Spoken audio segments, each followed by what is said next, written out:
Greetings, everyone. My name is Norea Hoft, Senior Marketing Associate at Campbell & Company. I would like to welcome you on behalf of our entire firm to How Do You Compare Benchmarking for Human Services. Today is July 27th, and we are broadcasting live from our Seattle office. Before we begin the presentation, I'd like to quickly go over some logistics. So to ensure a great webinar experience, please close all programs other than GoToWebinar running on your computer. We highly recommend that you call in using a telephone instead of using your computer speakers. If you do that, please mute your phone. And if you continue to experience visual issues, you can send us a chat. There's a chat box in your GoTo control panel there. You can also contact GoToWebinar at the toll-free number listed. And yes, this webinar is being recorded, and after the webinar concludes, about an hour later, you'll receive a follow-up email with a link to the recording. I also want to draw your attention to the handouts section of your GoTo control panel, and there is a PDF of today's slides there. If you have any questions during the webinar, please type them into your questions box. We will also hold time at the end of the webinar for Q&A. I also wanted to mention that this is our third webinar in the Human Services series that we did this academic year, 2015-2016. So there were two webinars that preceded this one that specifically had to do with human services. The first was around the topic of mega gifts to human services, and that was back in November. And the other one was about staff turnover and building high-performance development teams in a human services organization. And those are both available on our YouTube page. And again, you'll get a link to that following the webinar today. So I'd like to introduce our panelists today. Aggie Sweeney is the President and CEO of Collins Division, and she is also Chair of Giving USA Foundation. She is known as one of the top fundraisers in the region and has worked with over 100 organizations and 45 campaigns. Many of the campaigns that she has provided lead counsel on have been record-breaking for that organization and for that sector. Also today we have Kate Bantagreen, CFRE, who is a consultant here at Collins Group, and she has 20 years of nonprofit experience that spans the community with a special emphasis on human services, and she also built a development program before she was at Campbell & Company at a local local food bank where she doubled annual giving for the organization all by herself. Well, not all by herself, but as a one-person development shop. So really great to have your perspective today, Kate. Thank you. Hi, hello, this is Aggie, and I want to introduce our guest who's joining us today, and we're delighted to have Eric Daubert as a co-presenter on today's webinar. Eric is quite well known across the country. He serves as the Director of Fund Development Partnerships for the YMCA of the USA, in addition to being an affiliated scholar with the Center on Nonprofits and Philanthropy at the Urban Institute in DC. Eric is chair of the Growth in Giving Initiative, the Fundraising Effectiveness Project, and the AFP Research Council, and an experienced fundraising professional who not only raises charitable funds, but helps to count them as well. As an adjunct faculty member with multiple universities, he enjoys teaching and helping organizations raise more money to make the world a better place. And it's been my honor and pleasure to collaborate with Eric over the past close to 2 years on really looking at how we can bring information specific to the Growth in Giving Initiative, which you'll be hearing more about, and to human service organizations, and bring that forward. So during today's webinar, we have lots to cover, and here's the key takeaways.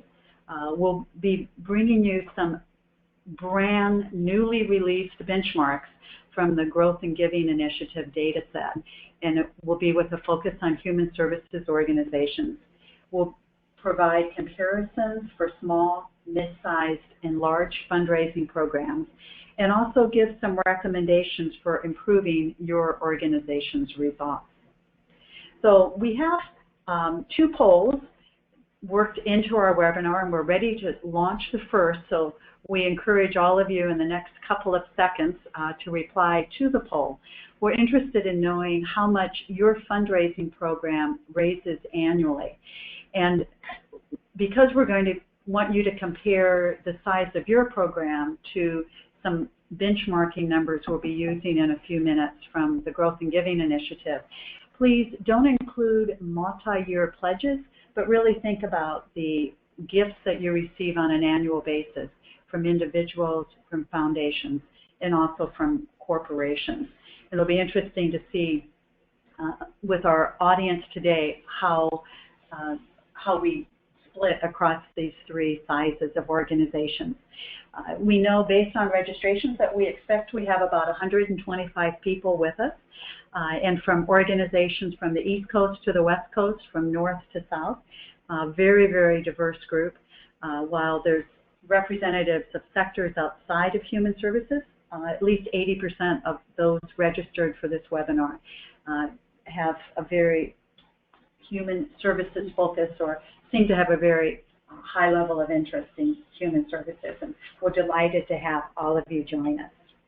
So as we still have this poll open for a few more seconds, I wanted to start to talk a bit about giving to human services.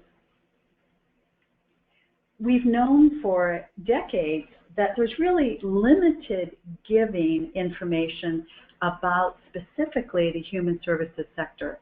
And because of that, I've really been excited to bring light to additional information on giving that relates specifically to this sector. As we all know, the sector is quite diverse.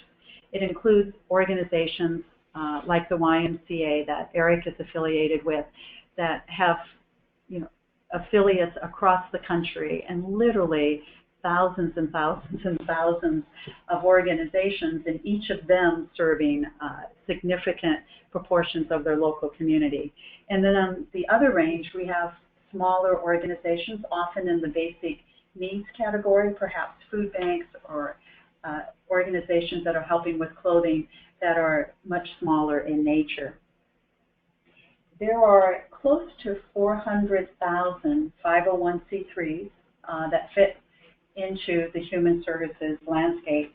And of those, some of them are very small, but there's approximately 110,000 human service organizations that annually file returns with the IRS.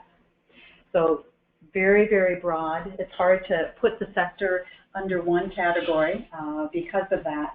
But it's a sector that is very important to our firm, Campbell & Company. And while the sector represents about 35% of all public charities, it represents a significant and a correspondingly similar proportion of the work that our firm has done over the years. And Kate and I will be bringing some examples from some of our clients as we move forward. Nerea, do we have the results of that poll yet? Yes, we do. Thank you. And thanks to everyone who participated. So under 1 million came out at 29%, and then 1 to 2.49 came out to 33%, and then 2.5 and above was 38%. Great, thank you, thank you. And we know for human service organizations that the proportion of contributions to the total budget varies greatly. It can be less than 5%, and it can be as much as 100%. So we weren't asking a question about your total budget, but just about your giving program. And it's interesting to see how closely, it wasn't exactly a third, but it was pretty close to that, with a little bit heavier proportion on the top end. As Nerea mentioned, I currently have the honor of being chair of the Giving USA Foundation, and our firm is a proud member of Giving Institute. And the public service arm of Giving Institute is the annual Giving USA report, which has now been put out 61 times, and it is definitely the hallmark of giving reports in America. And we're proud to partner with the Lilly Family School of Philanthropy at Indiana University as our research partner. This chart shows that total contributions in 2015 are estimated to be over $373 billion. Of course, that's more than $1 billion per day on average, and this is giving to all sectors.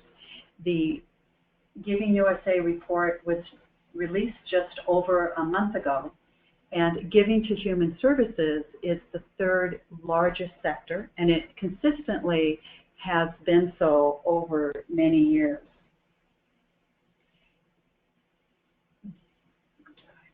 Giving to Human Services received 12% of all total charitable giving in 2015, and it reached an all-time high of over $45 billion. I think it's interesting to look at how much Giving to Human Services has increased in the past 2 years. The increase in 2015 over 2014 was 4.2%, and the 2-year increase 9.7%. In this chart, you can see over a much longer, a 40-year period of time, how Giving to Human Services has increased. And as you can see, of course, there's been a very steady increase in giving to the sector, as well as a steady increase in the number of nonprofits providing services in this area. I think it's interesting to note that while there's a special report I wanted to call out and encourage you to participate in annually if you don't. The Nonprofit Research Collaborative comes out with special surveys, and we invite nonprofits to participate in them. And they reported increases in giving in 2015 that more human service organizations reported increases than most other sectors. And it's very interesting information to have, and it's consistent with what we're seeing from some of the growth in giving data. I also want to point out that when we look at giving to the human services sector, we recognize that many of the largest gifts are given to other sectors, and this has been in recent years particularly true for giving to education and giving to healthcare, especially as it relates to research universities. But it's interesting to look at the Philanthropy 400 list and look at those organizations with the highest amount of giving. And as you can see on this list, for the report that came out last fall, which was the Philanthropy 400 list for the year 2014, the most recent one, that we had 5 human service organizations rank in the top 400. And this is showing the top 5, but we had a total of 45 on the complete Philanthropy 400 list. And this was an increase over 38 human service organizations on the top Philanthropy 400 list. And what we're definitely seeing are many of the largest and affiliated or federated organizations have been doing a good job of increasing giving for their causes. So we have another poll coming up. So let me introduce this one. We're interested to know what % of your organization's annual budget is supported by philanthropy, and including gifts, grants, special events. That it's just interesting to get a sense of, for those of you participating with us today, what your experience is. As you're completing that poll, and we'll give you a few more seconds, I want to start to talk a bit about the relationship between Giving USA and the Growth in Giving initiative. and Eric will be giving us a lot more background on the Growth and Giving Initiative. But I wanted to mention that over a year ago, it was close to 2 years ago, we started having some phone calls together, and a year and a half ago, we entered into an official partnership. And it's our intent through Giving USA to help give more visibility to the significant Growth in Giving Initiative data set that has been developed. And while the Growth in Giving Initiative data set is by no means limited to human services, it covers all of the sectors. We wanted to highlight human services in this webinar today, but encourage you to have an opportunity to look at it more. Last week, the Giving USA Foundation released a spotlight on philanthropy report that is currently available, and I'll give you some information in just a second if you want to have an opportunity to access it. But the Philanthropy Spotlight is titled Benchmarking Giving to Human Services. It's a significant research newsletter, total of 20 pages long. And if you're interested in accessing it, it includes all of the data that we're bringing today from the Growth and Giving Initiative, but also much, much more. And you can access it by going to givingusa.org and purchasing it from the Giving USA site. If you want to enter our firm's special code, GIVE4, you'll be able to get a 30% off on this spotlight and all of the other Giving USA products that are listed on the site. And if I'm not mistaken, and I didn't double check this, but I'm pretty sure that the spotlight's regular price is only about $20. So with a 30% discount, it's very, very affordable. And I encourage you to go to the site, and if you want to get the initiative, it'll ask you to register, but that will also give Giving USA an opportunity to send you future information about future Giving USA releases. Nerea, do you have the results from that second poll? Yes, and it's very interesting. So, and thanks for everyone for responding. 7% of you said less than 5%, and then all the other options equally broke out to 23% each. Fascinating. Yes, that's fair. Yeah, in surveys that our firm has done, we've often asked for this information, and what's interesting is we have more in the middle. I find that often the 5 to 20% is a really, really high response, and then the closer to 100% is very high, and this time we have many more in the middle. So thanks. So with that as an introduction, Eric, I want to turn things over to you. I know everyone's interested in learning more about what the Growth and Giving Initiative is, and no one could explain it better than you, and we're just delighted to have you with us for this session today. Well, Aggie, Kate, and Nerea, thank you so much for the privilege of presenting today with the Collins Group and Campbell and Company in cooperation and collaboration with Giving USA and the Giving Institute. Know that it's a real privilege for us at the Growth and Giving Initiative to be working with you on this project. It's been remarkable to work with you over the past year and a half on putting this really groundbreaking landmark report together. So Aggie, thank you for your leadership in all that you do in the philanthropic sector. And it's really a pleasure for me to talk a little bit about the Growth and Giving Initiative and some of the information that we found that we think is pretty remarkable. So as we jump into this slide, I just wanted to highlight the Growth and Giving Initiative organizational leaders. We have several. The Association of Fundraising Professionals is one. Back in 2006, the Association of Fundraising Professionals and the Center on Nonprofits and Philanthropy at the Urban Institute started what was called the Fundraising Effectiveness Project.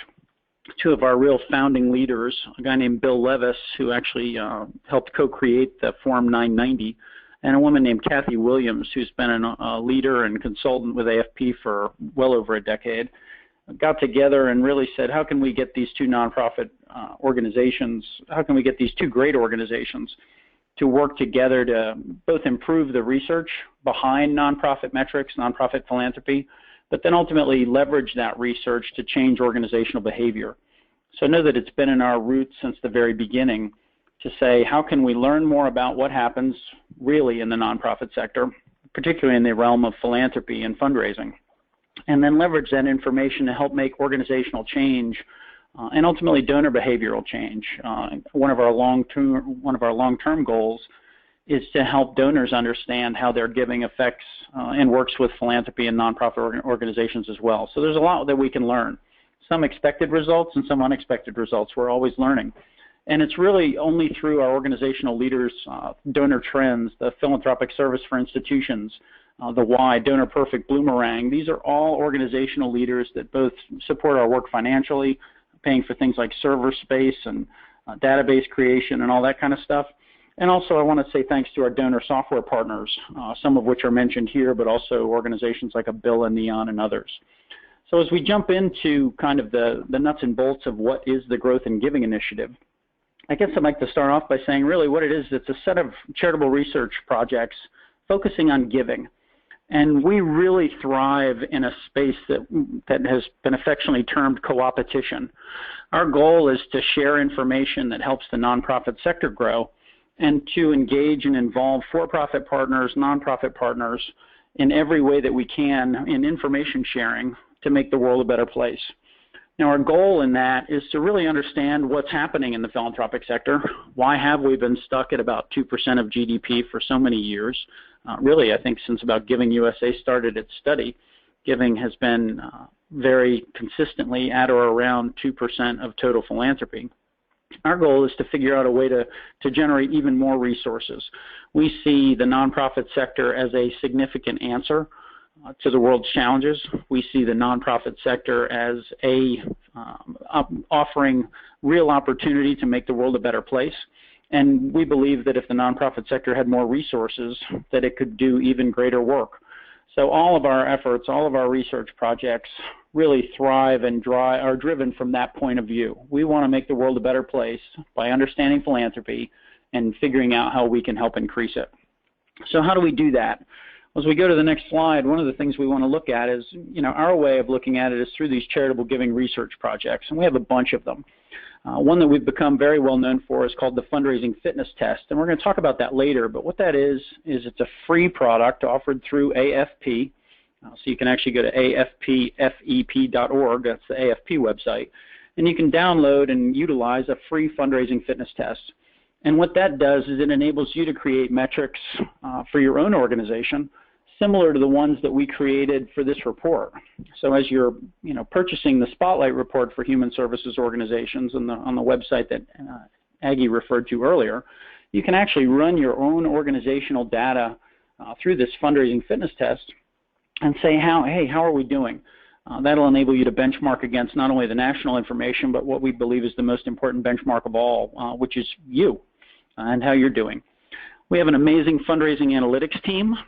We have some of the preeminent thought leaders in the profession of fundraising and in the world of nonprofit research that analyze, review, create, define, really everything we can figure out how to do with fundraising analytics, we're trying to figure out how to do and drive. We have an amazing research team, obviously led by the Center on Nonprofits and Philanthropy at the Urban Institute. Dr. Nathan Dietz is one of our leaders there, but we also work obviously with the executive director, and the other staff members as appropriate. We've created what we believe is the largest philanthropic research database of its type in the Growth in Giving Analytics database. As of today, we've got plus or minus about 110 million gift transactions over a 10-year period that we can study. And that's about 22 plus million gift transactions just specifically related to human services organizations.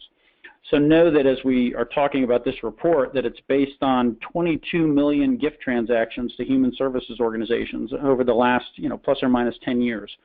It's really a remarkable data set that is only created through this co-opetition model that we've been able to harness and harvest with our organizational partners.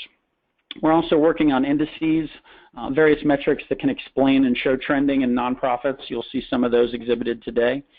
Through AFP, we focus on training education, and thanks again to Aggie and the Collins Group and Campbell and Company for hosting this today. We consider this as part of our outreach effort. And through the Fundraising Effectiveness Project, we generate annual reports, actually going back to 2006, where we actually show what's happening in our gift transaction database in terms of the metrics, everything from donor retention to new donor acquisition rates, various and sundry fundraising analytics that we report through our Fundraising Effectiveness Project reports.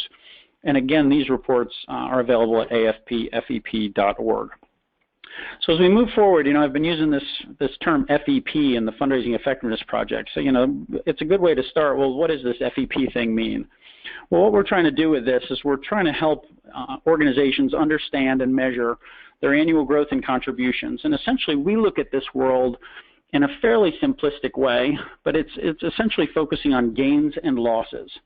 Now, at the face of it, that may seem obvious, but what we've found is that most nonprofit organizations focus only on gains. In other words, how much money, what was our fundraising goal this year, and did we beat it?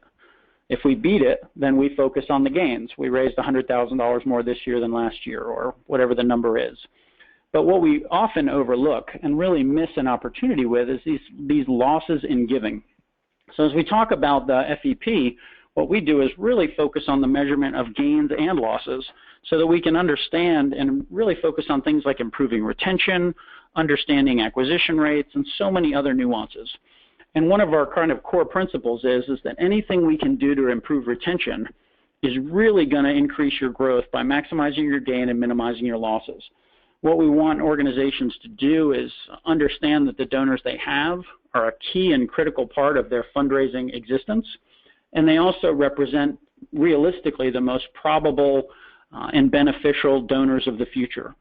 So know that when you get a new donor, the best thing that you can do with that donor is try to keep them for another year.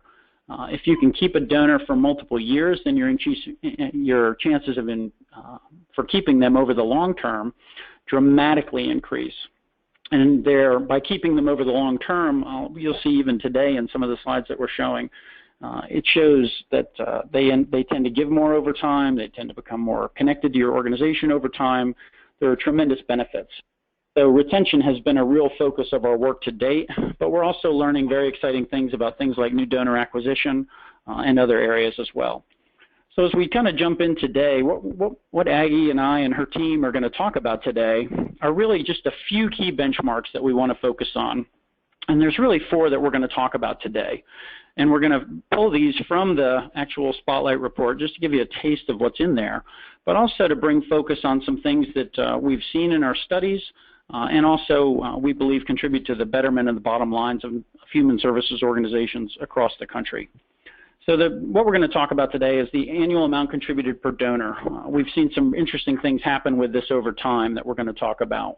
We're also going to focus on retention rate by gift size.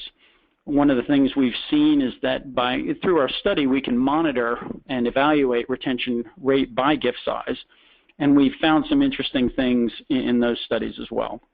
We're also going to talk about retention rate by size of giving program, and I think a key takeaway from this as we go into this conversation a little bit later in the call is that the more mature and more established your program is, and the more you can invest in philanthropy, typically the better you're going to do retaining your donors and also in acquisition depending on the size. So we'll talk more about that later. And then of course we're also going to talk about new donor acquisition rate. And again, by size of giving program, there's some interesting things that we can learn by looking at the size of the giving programs, and we'll talk about those results a little bit later in this presentation.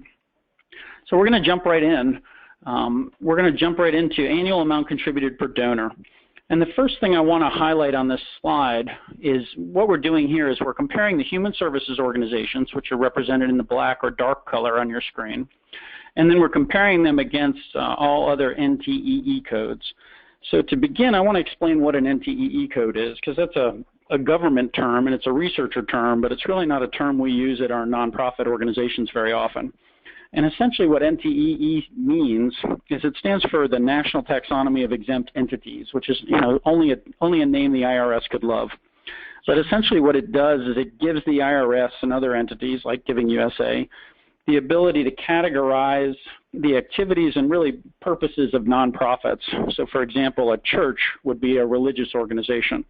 A YMCA or the Girl Scouts would be a human services organization. There are lots of examples, whether it's workforce development or youth development, or there's lots of different categories that you can get segmented into EE code. But essentially what these enable us to do at the Growth and Giving Initiative is look at organizations that are categorized as human services organizations and pull them out of our data set so that we can say what's happening in human services organizations as compared to arts and culture organizations or other entities of other NTE code. So I just wanted to start off with a quick definition of what that means and how we use it. So essentially, jumping to the content of this slide, one of the things you'll see is that the average amount per donor on this slide over years, going from 2005 to 2015, essentially what's happened is that the average annual amount contributed per donor has gone up for human services organizations. And that's awesome. As a person who works with human services organizations like the YMCA, it's exciting for me to watch that in 2005, the typical donor was only giving, just under $600 to an organization, whereas now they're giving, closer, actually, about $1,000. And it's interesting because I really believe that human services organizations have drawn interest and focus over the last years. Giving USA would support and I think show this information as well. But as interest and the understanding of the importance of human services organization in our society, as we've gone through things like the recession and seen people put out of work and homelessness increase and issues like this affect our society, people have seen the value of human services organizations and maybe, hey, just maybe, human services organizations have gotten a little better at asking for funds. So that's an encouraging note. So, it's interesting. This is a powerful slide because it shows how human services organizations have outpaced other organizations, which I think is exciting for our sector, our segment of the sector, I should say. And it's also exciting to see human services organizations improving their efforts. So one of the ways we're going to work today is we're kind of going to show you some information, and then we're going to kind of bring the story to life a little bit. We've shown you the story on a slide in a table, if you will. But what I want to do now is turn it to Aggie and her team. They've got some stories from the field about, annual amount contributed per donor and how maybe that's improving in some organizational lives. So Aggie, I'll turn it to you. Great. Thanks a lot, Eric, and thanks for the great overview. So I wanted to talk briefly about Fair Start. It's an organization based in Seattle, but with a national program called Catalyst Kitchens that has partners across the country and even in Europe and in Canada. We've had the pleasure of working with Fair Start throughout much of their history. They're a little bit younger than 25 years old currently. And what we found, we originally worked with them on a capital campaign that was helpful to get them into a new facility. They were able to double the number of students that they served and the amount of money they raised. And they since have doubled again, and now they're preparing to yet double again in a relatively short period of time. When we worked with them on how to help increase the contribution per donor, they were finding that there was great inconsistency even in their repeat donors and how much they gave year to year, and whether or not they came back for the annual gala and other events that Fair Start offered. And we advised them on setting up a giving club that would help donors recognize that they had a special relationship with stewardship opportunities and invitations to special events that only donors that gave at the giving club level, which was established as $1,000 and up per year, were able to receive. And what we found for Fair Start is with good stewardship and ongoing cultivation from their executive, their board, and their expanded development team, that they've really been able to have the Giving Club, which for them is the circle of impact, really become an important part of their sustainable fundraising program. And it's helped them to increase the average size of their gift. Kate, let me turn it to you. Sure. I'm going to use Food Lifeline as an example, and they are part of the National Feeding America Network. I was part of a consulting team brought in to help them through a major gift phase of their capital campaign. And they had an annual event in the fall that they budgeted those funds to go towards the capital campaign for this 1 year. And since this was the major gift phase of the campaign, we really wanted to make it a major giving event. In the past, it had raised about $80,000, and so we wanted to transform it to more of a major gift event. And so we used matching pools really effectively. So the staff were able to get 2 $1 million matching pools from lead and keystone donors. And so at this event, there was a 2-to-1 match for gifts over $10,000 and a 1-on-1 match for gifts that were $1,000 to $900,999.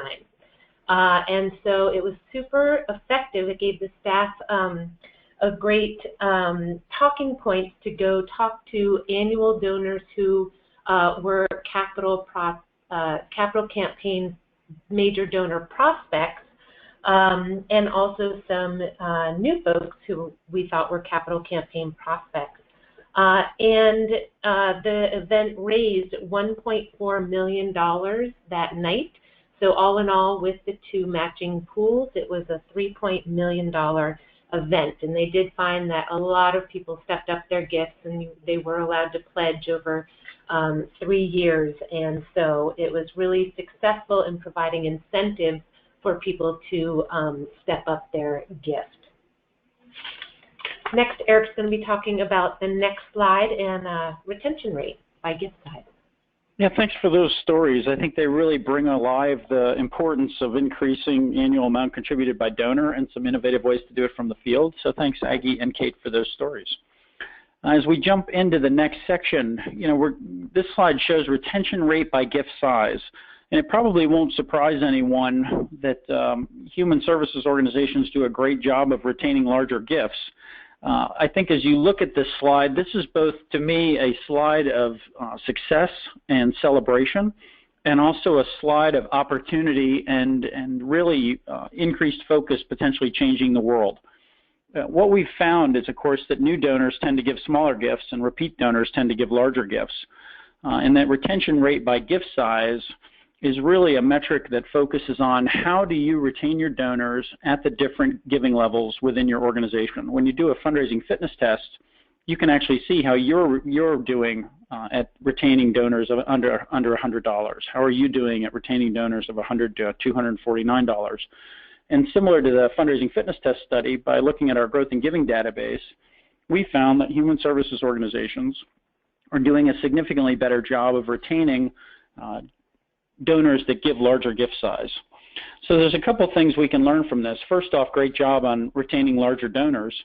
Obviously, we don't want to lose those huge donors to our organization, whatever that means to the size of our fundraising effort. But it also shows that there's tremendous opportunity at the lower gift levels for us to maybe do better when it comes to relationship development, building acknowledgement opportunities, cultivating relationships, stewarding those gifts, etc. I think all of us, as we do our work, remember to steward the really large donors to our human services organizations. But a lot of times we miss opportunities to steward smaller donors, who quite frankly are the future of our gift-giving pipeline, but also are they're tomorrow's major donors. I was talking to a university dean a little over a year ago, and he said that 56% of the $50,000 and over gifts to his university on an annual basis started out as gifts of less than $500. So it's really important as human services organizations and as philanthropy professionals to do everything we can to increase our donor retention rates at the lower gift levels so that we can get to these major gift levels in the end. I'll tell you a quick story about the Fundraising Effectiveness Project. one of the groups, in fact, it was a YMCA that I was working with. One of the Ys that we were working with, we were analyzing their gift level retention, and we found a huge drop-off from the $250 to $999 level down to the $100 to $249 level.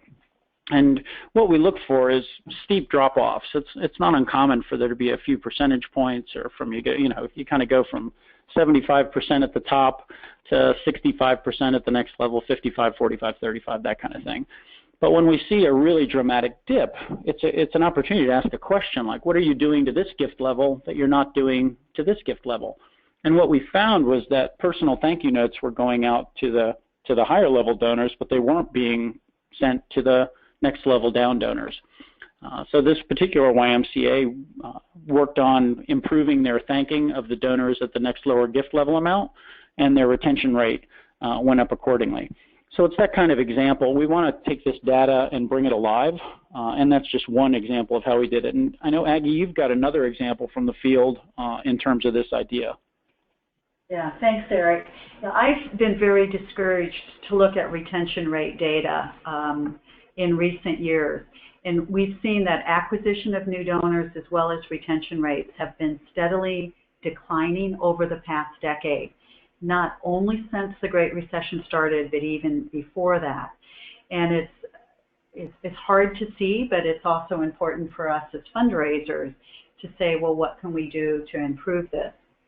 What I learned from most of the human service organizations I provide counsel to is that they do extremely well at retaining the major donors based on what to them is a major gift. It could be $500, $1,000, $5,000, or yet a different level.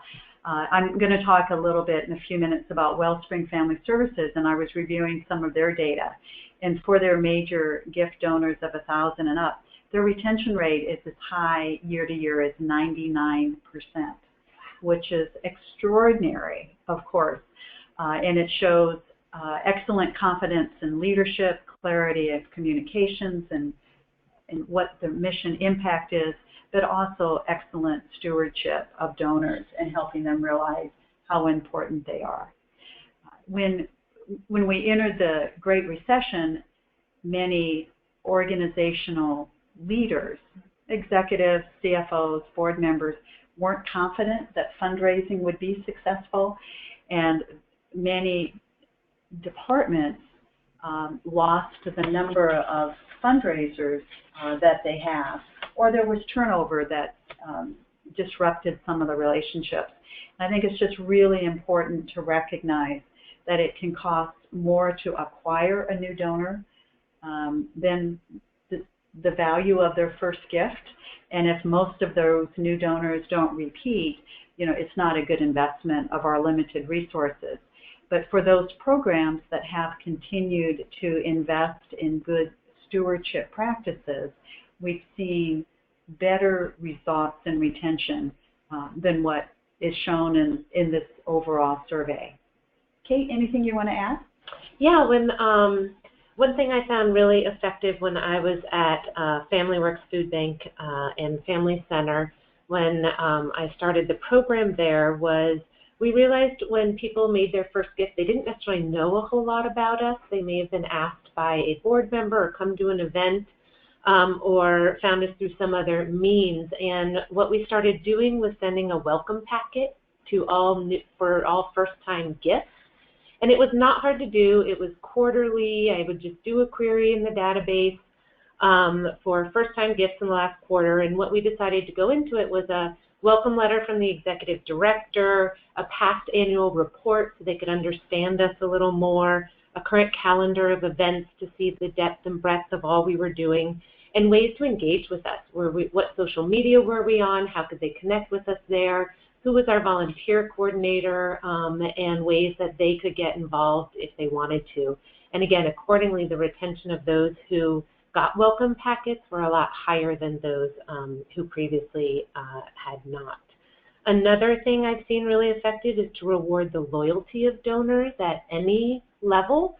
So I personally just went to an event, and on my name tag it said, Kate Bantagreen, donor for 5+ years, and I was really proud to wear that. I hadn't realized it was that long, and I was not a major donor level, but then I started looking at everybody's name tags and how long have you given, and it was really effective to make people feel good for the longevity of giving. Because like Eric said, in the long term, you want them to be your major donors. Another last example is follow up on impact stories. If at your events you're giving impact stories about families or the people you serve, one of our clients, Amara Parenting, which does foster care to adoption services, highlighted these 2 teen boys at their event, and they were incredibly moving stories. And then about 6 or 9 months later, having been an event attendee, I got a card with a follow-up that one of the boys is now in college, the other's doing really well in sports and in high school, and it was just really effective to keep me wanting to know more about how they're doing and what they're doing and the good work of the organization. So again, as much as you can bring those impact stories to all different giving levels, I think you'll see the results of that.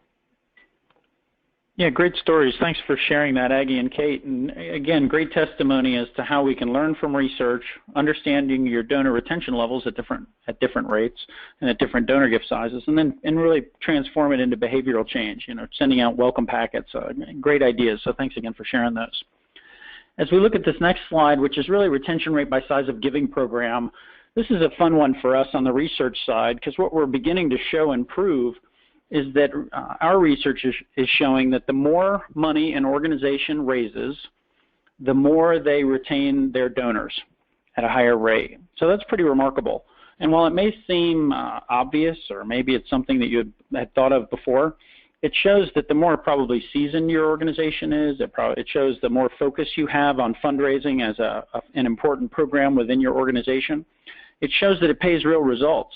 Because these retention rates, what you're seeing on this chart in many cases is 10% or more in terms of a difference in retention rate. That 10% really, really is transformational in terms of understanding the lifetime value of your donors. For more on this, again, you can go to afpfep.org and read about lifetime value of donors and how that is affected by increased retention rates. But the short story on this slide is that as organizations are taking development more seriously and raising more money, they are increasing the retention rate of their donors, and that's something to be celebrated.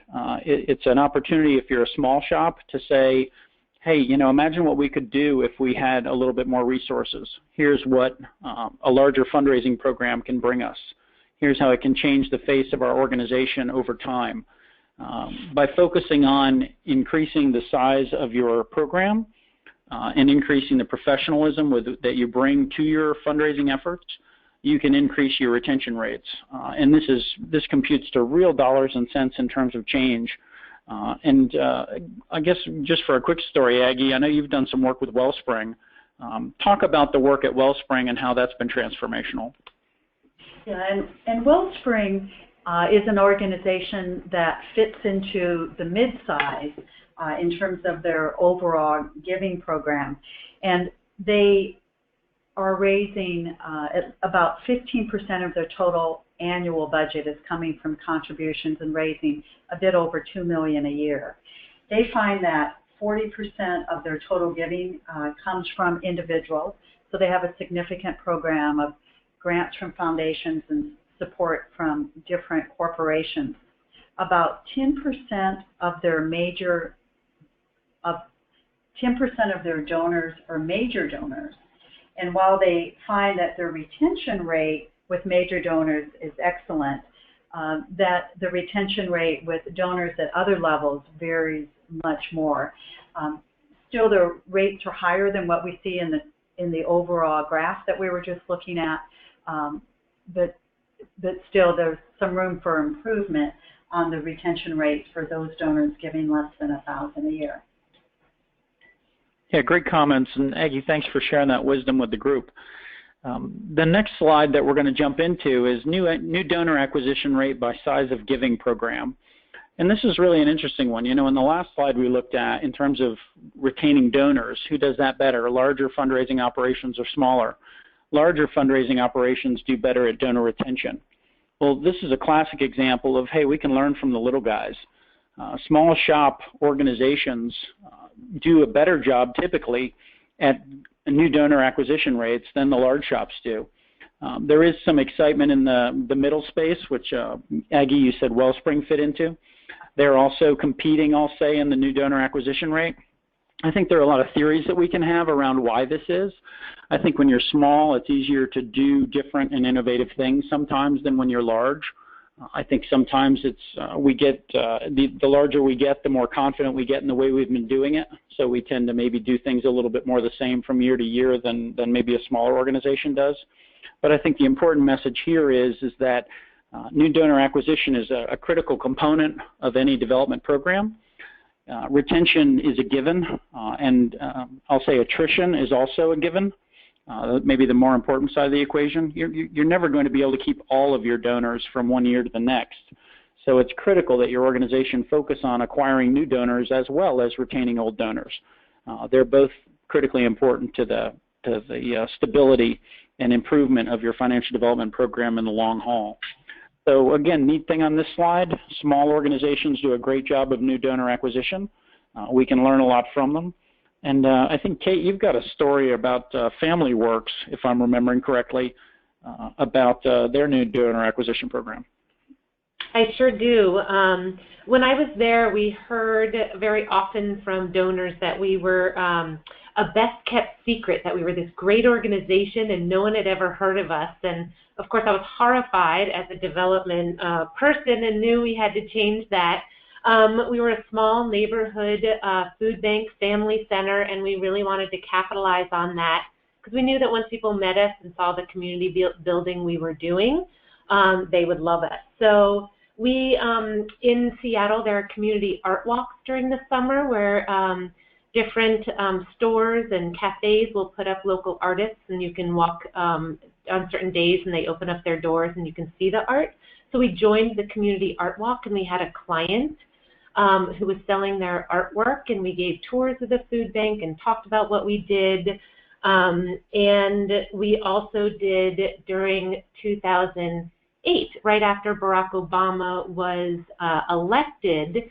If you recall, one of his slogans was "Yes, we can," and so we did a "Yes, we can" canned food drive, where we asked people to bring in $44 or 44 cans of food before the inauguration of the 44th president. And that was hugely successful. It was really accessible and attainable for a lot of people, and was great at building community and acquiring donors.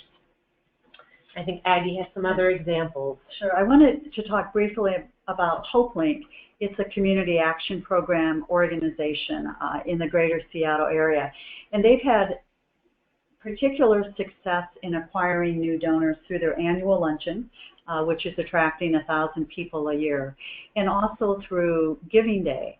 So in Seattle, we call it Give Big, and through excellent marketing efforts through social media and online, they've been able to attract many new first-time donors related to Give Big, and this year raised over $400,000 in that single effort, and it's 4 times what they were raising even a year ago in that strategy. So they're an example of a large organization that has the ability to invest in the marketing communication side, coupled with good stewardship of their ongoing donors. Yeah, again, great stories, and thanks for bringing the slides to life through stories of impact at really in the nonprofit sector at the local level. The last comment I wanted to make on this slide was just a study that was done many years ago, actually by the Association of Healthcare Philanthropy, AHP as they're known in the sector, that basically showed that the more mature your development staff is, that's a key indicator for both retention and acquisition and performance. What the AHP study found was that the longer your development staff had been with your nonprofit organization, typically the more money they raised, and also the more seasoned your development department was. In other words, how long your human services organization has been raising money is another key indicator of fundraising performance. So just to kind of put a bow on the topic for today's webinar, it's important to know that as we can retain our development professionals and fundraisers, and we can grow people's understanding of philanthropy as it pertains to our nonprofit charity, those things really help change the world and move the needle on nonprofit organizational performance. So as we kind of jump towards the end of our webinar, we just wanted to remind you again of a few things we talked about today. We talked about the annual amount contributed per donor. What are you doing to upgrade and raise the sights of your donor as it pertains to your organization? We've talked about retention rates by gift size. It's important for you to know and remember that as donors increase and deepen their relationship with your nonprofit, your retention rate should rise, and that's a critical thing as you build your philanthropy program kind of from the ground up. We've talked about the retention rate by size of program. It's important that you continue to kind of manage up around the importance of philanthropy as part of your overall nonprofit organization budget and increase the voice of philanthropy at your human services organization.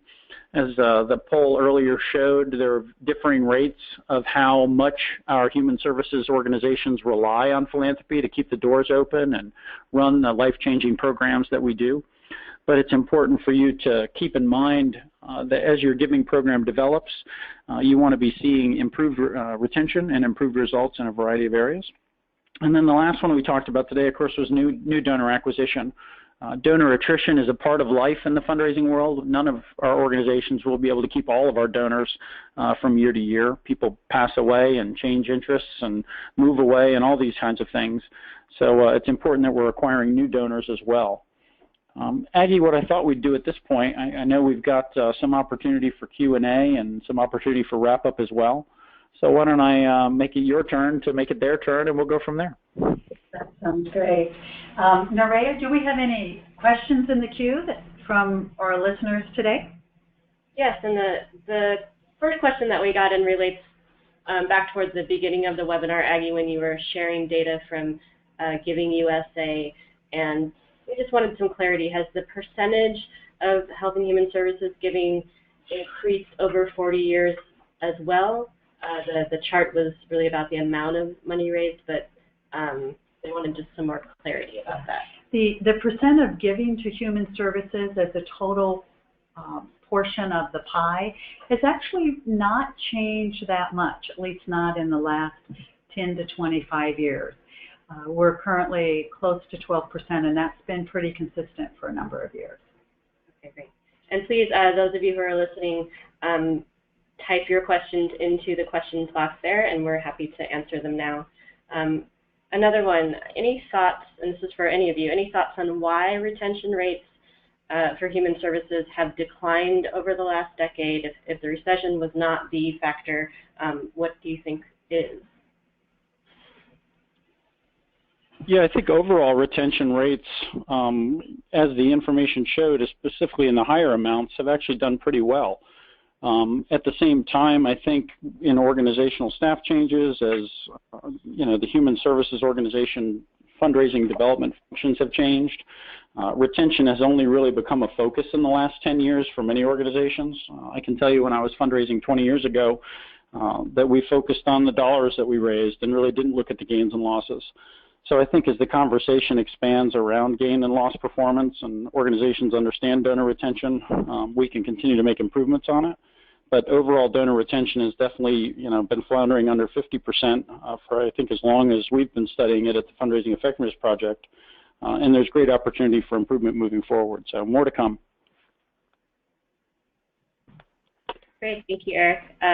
Another question, this one's from Christy.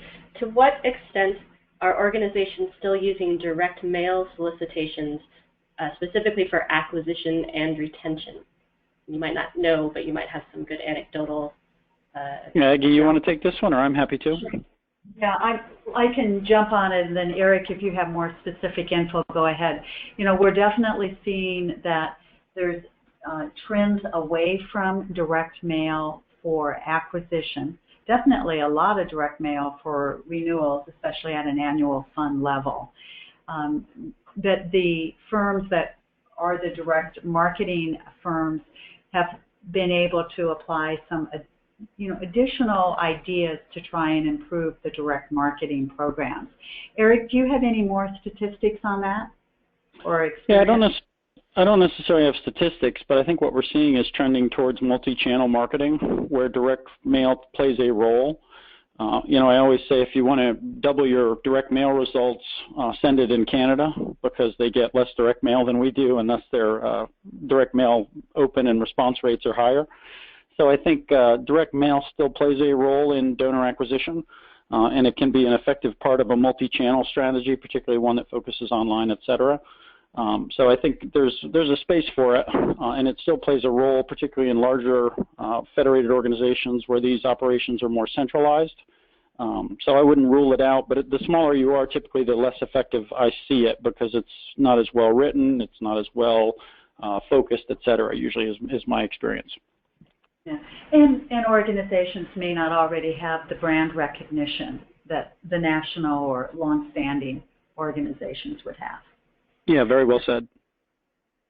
Great, thanks again. I think we'll take one more question because we're unfortunately at the end of our time. I hope those of you who are still on will stay with us for just a couple more minutes. What other strategies are organizations using for acquisition? Aggie, you mentioned online giving day, and Kate mentioned, inviting people into the organization as part of a community-based event. Any other strategies that you would recommend or that you've heard of that work well? Yeah, I think asking current donors, peer-to-peer can be very effective. And if it's not necessarily online, it can be having current donors be table captains, or, they're ones that are just going to give testimonial that you're a good organization and trustworthy and such. So as much as you can get your current donors to help with acquisition, and social media is very good for at least recognition, and again, making things easy for your current supporters to share and respond to can be really important. So online giving days can be very effective, and then again, the peer-to-peer can be effective as well. Great, thank you so much. And just as this is a great segue into our next webinar, which will happen on September 21st. We're going to have a webinar that's just about preparing for Giving Tuesday. A lot of that will have to do with new donor acquisition and preparing for any kind of online giving day. That will be September 21st at noon Central Time. So again, we've come to the end of our webinar. On behalf of Campbell & Company, we'd like to thank you again for joining us today. A huge thanks to Eric and to Aggie and Kate. If we didn't answer your specific question, or if you think of more, please feel free to shoot us an email. We also hope you'll take a moment to fill out a very short survey that will pop up on the screen as soon as the webinar ends. We'd love to hear what topics you'd be interested in, so please fill that out, share your thoughts with us. And then I will also pull up here that information on how to download the spotlight that we have been talking about, and you'll also receive a link in the follow-up email that you'll get in about an hour or so